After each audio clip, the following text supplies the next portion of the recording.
The crack of the whip cut through the dusty air of Rawhide, Wyoming, like a knife, followed by the pained cry of a woman that made Jacob Rutherford's blood run cold.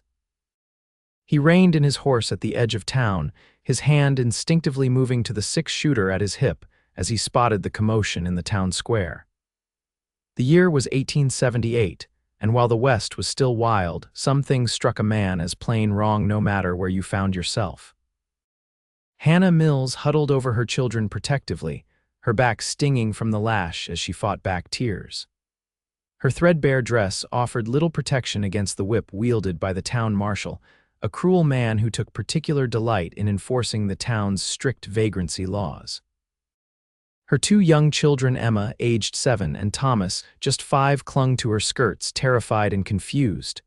"No beggars in Rawhide," the marshal bellowed, raising the whip again. "Mayor's orders, we don't want your kind here."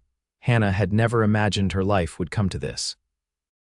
Just 8 months ago, she'd had a husband, a home, and enough food to feed her children. Then typhoid had taken William, leaving her alone with 2 children and mounting debts. The bank had seized their small farm outside of Denver, and she'd been forced to travel north, hoping to find work or family, anything to keep her children alive. Jacob dismounted in one fluid motion, his spurs jingling as his boots hit the hard, packed dirt. At 32, he was no stranger to the harshness of the frontier, but some lines shouldn't be crossed. A dozen onlookers stood watching, some with discomfort, others with cruel amusement, but none stepping forward to intervene. "That's enough," Jacob called out, his voice carrying across the square. He was tall and broad-shouldered, with sun-weathered skin and eyes the color of a summer storm. His dark brown hair peeked out from beneath his wide-brimmed hat, and several days' worth of stubble shadowed his jaw. "You don't whip women in the street, not while I'm around," the marshal turned, scowling. "Mind your business, stranger. This vagrant was begging outside the general store. We got laws against that here." Jacob stepped closer, his gait unhurried but purposeful. "Seems to me a town ought to help folks down on their luck, not beat them." Hannah looked up, meeting Jacob's gaze with eyes full of fear and a flicker of desperate hope. She was young, not more than 25, with copper-colored hair falling in tangled waves around a face that might have been pretty if not marred by exhaustion and hunger. "Please," she whispered, "my children need food." The marshal spat on the ground. "Like I said, this ain't your concern, cowboy. Move along before you find yourself in trouble too." Jacob's hand remained near his pistol. "I reckon it became my concern when you started whipping a mother in front of her young ones." The crowd had grown larger now, sensing the tension building between the two men. The marshal, a stocky man named Wilkins with small, cruel eyes and a face pockmarked from smallpox, clearly wasn't accustomed to having his authority questioned. "Last warning," Wilkins growled. "This is town business." Jacob's voice remained level. "How much?" "What? How much does she owe for the crime of trying to feed her children?" Wilkins sneered. $5 fine, plus another 5 for disturbing the peace. It was an outrageous sum, especially for someone clearly destitute. Jacob reached into his pocket and pulled out a leather pouch. He counted out $10 in coins and tossed them at the marshal's feet. "There, fine's paid, now leave her be." The marshal's face flushed red with anger, but the money at his feet presented a problem. If he refused it, he'd look foolish. If he accepted it, the stranger won. After a moment's hesitation, he bent down and scooped up the coins. "Fine's paid," he acknowledged grudgingly, "but I want them gone from Rawhide by sundown." Jacob nodded. "They'll be gone." He turned to Hannah and her children, who were watching him with a mixture of fear and wonder. "Madam, gather your things. You're coming with me." Hannah hesitated, clutching her children closer. "With you? Where?" "Away from here," Jacob replied. "I've got a place about half a day's ride north. You and your little ones will be safe there until you figure out your next move." Hannah searched his face, trying to determine if this stranger's help came with hidden costs. Many men would expect payment of one kind or another, especially from a desperate widow. "Why would you help us?" she asked, her voice barely above a whisper. Jacob's expression softened slightly. "Because it's the right thing to do, and because I've seen what happens to folks with no one to turn to out here." He glanced at her children. No one deserves that, especially not little ones. After a moment's hesitation, Hannah nodded. She had few options, and this man had already shown more kindness than anyone else in Rawhide. "We don't have much," she admitted, gesturing to a small bundle of belongings nearby. "That's all right. My horse can carry it." Jacob picked up her meager possessions, a worn blanket, a small sack with what must have been all they owned in the world, and a battered tin cup. The marshal watched with narrowed eyes as Jacob helped Hannah to her feet. "Remember sundown," he warned. Jacob ignored him, leading Hannah and her children toward his horse, a sturdy chestnut gelding that stood patiently at the edge of the square. Emma and Thomas stayed close to their mother, casting nervous glances at Jacob. "Ever ridden before?" Jacob asked the children, trying to put them at ease. Thomas shook his head while Emma nodded solemnly. "Once with Papa," she said quietly. Hannah winced at the mention of her late husband, but Jacob just nodded. "Well, you can ride with me, young lady, and your brother and Mama can ride behind." With gentle efficiency, he helped them all onto the horse. Emma sat in front of him while Hannah settled behind with Thomas in her arms. The horse snorted at the unusual load but seemed steady enough. "Hang on tight now," Jacob instructed as they started moving slowly out of town. As they left Rawhide behind, Hannah felt the stinging welts on her back with every step of the horse. But the pain was secondary to her relief at escaping the marshal and his whip. She didn't know this stranger, this Jacob Rutherford, who had intervened on their behalf, but for the moment, she was grateful for his protection. "Thank you," she said, her voice barely audible over the rhythm of the horse's hooves. "I don't know how I'll ever repay you." Jacob kept his eyes on the trail ahead. "No need for repayment, madam. Just rest now. We've got a ways to go." The journey to Jacob's homestead took longer than usual with the extra weight on his horse. The sun was beginning to set when they finally crested a small hill, revealing a modest cabin nestled in a valley below. A small creek ran nearby, and a corral housed several horses. It wasn't grand, but it was solid and well-maintained, the home of someone who knew how to survive in the harsh Wyoming territory. "There it is," Jacob said. "Not much to look at, but it's dry and warm." Hannah took in the sight with disbelief. After weeks of sleeping under the stars or in whatever shelter they could find, the prospect of a real roof seemed almost unimaginable. "It looks wonderful," she whispered. As they approached the cabin, a dog came bounding out, a large, shaggy mutt with a friendly disposition. It barked excitedly at their arrival, circling the horse. "That's Buck," Jacob explained. "Don't worry, he's all bark." Thomas's eyes widened at the sight of the dog, a flicker of childish delight breaking through his fear for the first time. Jacob dismounted first, then helped Emma down before reaching up for Thomas. Finally, he offered his hand to Hannah, who winced as she slid from the horse, the movement pulling at her injured back. "You're hurt," Jacob observed, noticing her pain. Hannah shook her head dismissively. "It's nothing." "Those whip marks need tending," he insisted. "Come inside, I've got some salve that might help." The interior of the cabin was simple but comfortable. A stone fireplace dominated one wall with a table and chairs nearby. A curtained-off area presumably contained a bed, and there were various shelves holding supplies, books, and the necessities of frontier life. "Sit here," Jacob said, pulling out a chair. "I'll get a fire going and heat some water." Hannah remained standing, keeping her children close. "Mr. Rutherford, Jacob," he corrected. "Jacob," she amended. "I appreciate your kindness, but I need to understand what you expect from us. No one helps strangers without wanting something in return." Jacob paused in his preparations, studying her face. He recognized the wariness in her eyes, the look of someone who had learned the hard way that kindness often came with conditions. "All I expect," he said carefully, "is that you rest, heal up, and get back on your feet. Once you're feeling better, we can talk about where you want to go next, or if you want to stay around these parts. Rawhide's not the only town nearby." Hannah searched his face for any sign of deception, but found only sincerity. Slowly, she nodded and sat down, allowing Emma and Thomas to explore the cabin under her watchful eye.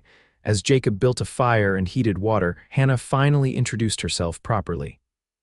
"My name is Hannah Mills. These are my children, Emma and Thomas." She hesitated.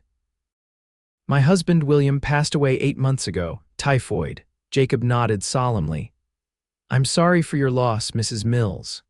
Hannah, she corrected, offering a small smile in return. While the water heated, Jacob rummaged through a trunk and produced a jar of salve. My mother's recipe, he explained. Good for burns, cuts, and I reckon it'll help with those lash marks too. Hannah's cheeks flushed. I mean I'd need to remove my understanding dawned on Jacob's face. Of course, I'll step outside. You can call me when you're ready for some help, or if you'd rather, I can show you how to apply it yourself. Hannah nodded gratefully. Thank you. Once Jacob had left, Hannah carefully removed the top portion of her dress, wincing as the fabric pulled away from the welts. She examined her back as best she could using a small mirror Jacob had provided, dismayed at the angry red marks crisscrossing her skin. Mama, does it hurt bad? Emma asked, her young face serious. Hannah forced a smile. Not too badly, sweetheart, it will heal soon. She did her best to apply the salve to the reachable areas, then called Jacob back inside. With as much dignity as she could muster, she asked him to help with the marks she couldn't reach, keeping herself covered with a blanket he had provided. Jacob worked efficiently, his touch clinical and respectful as he applied the salve. These aren't too deep, he observed. Should heal without scarring if we keep them clean. That night, Jacob insisted that Hannah and her children take the bed while he slept on a bedroll near the fireplace. The children, exhausted from the day's events and with full bellies from the simple stew Jacob had prepared, fell asleep almost instantly. Hannah, however, lay awake, staring at the rough-hewn ceiling beams. Why did you really help us? She whispered into the darkness. There was a long silence, and she thought Jacob might be asleep. Then his voice came softly from across the room. 3 years ago, I rode into a mining camp up in Montana Territory. There was a woman there, not much older than you, with a little boy. Her husband had died in a cave-in. No one would help them. By the time I got there, she was. He paused. She'd taken to selling herself to the miners just to feed her son. I tried to help, but it was too late. She died that winter, consumption. The boy ended up in an orphanage in Helena. Hannah absorbed this in silence. I promised myself I wouldn't stand by again, Jacob continued. Not if I could do something. And you could afford to pay that fine. $10 is a lot of money. Jacob chuckled softly. I've been saving, wanted to buy more land someday, maybe some cattle. $10 won't break me. Still, it was a high price to pay for strangers. Some things are worth the price, he replied simply. In the days that followed, Hannah's back began to heal, thanks to Jacob's mother's salve and proper rest. The children, initially shy around their host, gradually warmed to him. Thomas became particularly attached to Buck, spending hours throwing sticks for the dog to fetch. Emma, more reserved like her mother, would watch Jacob with curious eyes as he went about his chores. Jacob, for his part, found himself enjoying the company. He had lived alone since establishing his homestead 3 years earlier, and the sound of children's laughter brought an unexpected warmth to the cabin. A week after their arrival, Hannah approached Jacob as he chopped wood outside the cabin. I want to earn my keep, she said firmly. I can cook, clean, mend clothes, whatever you need. I won't be a burden. Jacob wiped sweat from his brow with his sleeve. You're not a burden, Hannah. Even so, I need to contribute. My children and I have imposed on your hospitality long enough. After considering her determination, Jacob nodded. All right, I won't say no to some help around here. He gestured to the garden patch behind the cabin. That garden's been neglected. I'm not much of a farmer, but the soil's good. If you've got a way with plants, it could use some tending. Hannah smiled, the first genuine smile he'd seen from her. I grew up on a farm in Missouri. I know my way around a garden. Over the next few weeks, a routine developed. Jacob would rise early to tend to the horses and other livestock while Hannah prepared breakfast. After the morning meal, Hannah would work in the garden, which was already showing signs of revival under her care, while the children helped with simple chores or played nearby. In the evenings, they would gather around the table for dinner, sharing stories and gradually learning more about each other. Jacob discovered that Hannah had been a schoolteacher before her marriage, and she learned that he had worked as a ranch hand throughout the territories, before saving enough to claim his own land. "Why did you settle here?"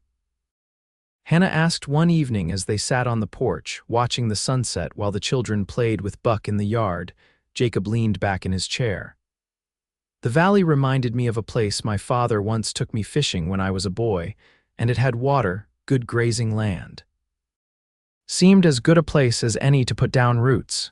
"It's beautiful," Hannah admitted, looking out over the valley bathed in golden light. "Peaceful." Jacob glanced at her profile, noticing how the sunlight caught in her copper hair, how her face had filled out slightly now that she was eating regularly. The haunted look in her eyes had begun to fade, replaced by something calmer, more hopeful. "It is that," he agreed, though he wasn't just talking about the land. As summer progressed into early autumn, Hannah began to realize that her feelings for Jacob were growing beyond mere gratitude. She found herself watching him as he worked, admiring not just his physical strength but his gentleness with her children, his quiet integrity, and the way he never made her feel like she owed him anything. Jacob, too, found himself increasingly drawn to Hannah. Her determination to rebuild her life, her fierce protection of her children, and the quiet grace with which she faced adversity impressed him deeply. But he was careful to maintain a respectful distance, knowing she had endured tremendous loss and was still vulnerable. One afternoon in late September, Jacob returned from a trip to a neighboring homestead to find Hannah sitting on a stump behind the cabin, tears streaming down her face. Alarmed, he quickly dismounted and approached her. "Hannah, what's wrong? Are the children all right?" She looked up, hastily wiping her tears. "The children are fine, they're napping." She held up a piece of paper in her hand. "I received a letter from my sister in St. Louis. She finally responded to the message I sent from Rawhide." Jacob sat on a nearby log. "Bad news," Hannah nodded. "She can't take us in. Her husband lost his position at the bank and they've moved in with his parents. There's no room for 3 more. She crumpled the letter in her fist. "I had hoped. Well, it doesn't matter now." "I'm sorry," Jacob said softly. "Had you planned to go to St. Louis soon?" Hannah stared at the distant mountains. "It was my only plan. I have no other family, no money of my own. I thought my sister might help us start over." Jacob hesitated, then spoke carefully. "You know you can stay here as long as you need, through the winter at least. Wyoming's no place to be traveling with young ones once the snow flies." Hannah turned to look at him, her eyes searching his face. "Jacob, you've already done so much. We can't impose indefinitely." "It's no imposition," he insisted. "Truth is, I've grown accustomed to having you and the children around. The place feels more like a home now." A moment of understanding passed between them, unspoken but clear. Hannah felt her heartbeat quicken.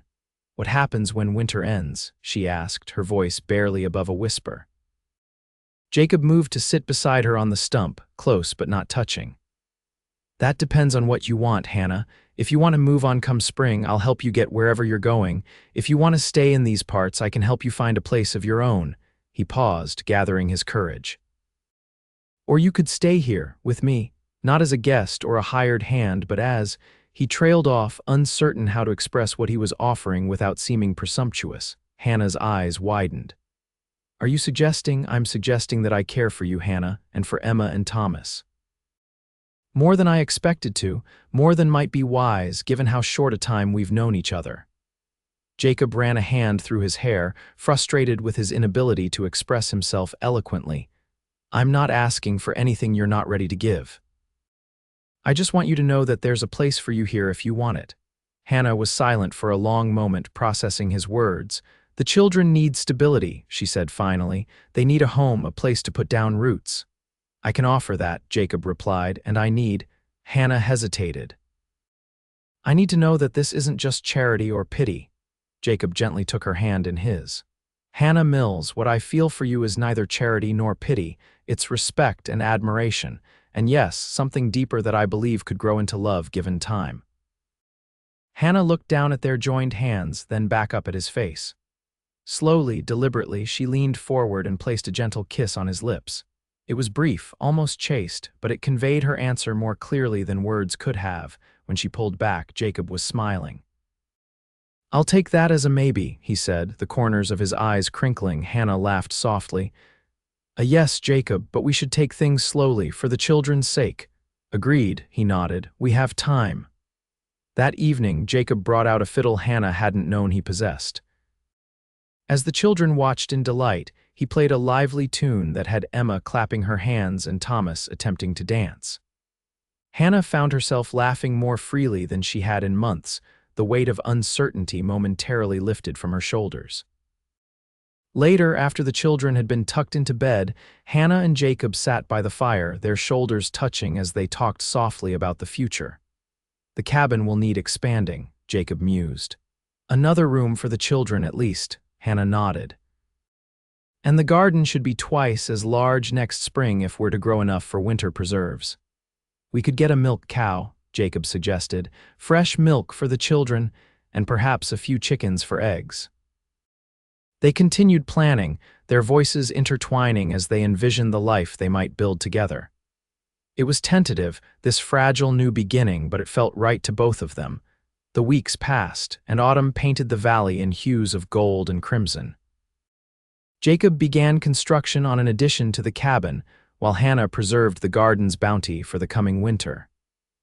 Emma started helping Jacob with the horses, showing a natural affinity for the animals, while Thomas appointed himself Buck's official caretaker.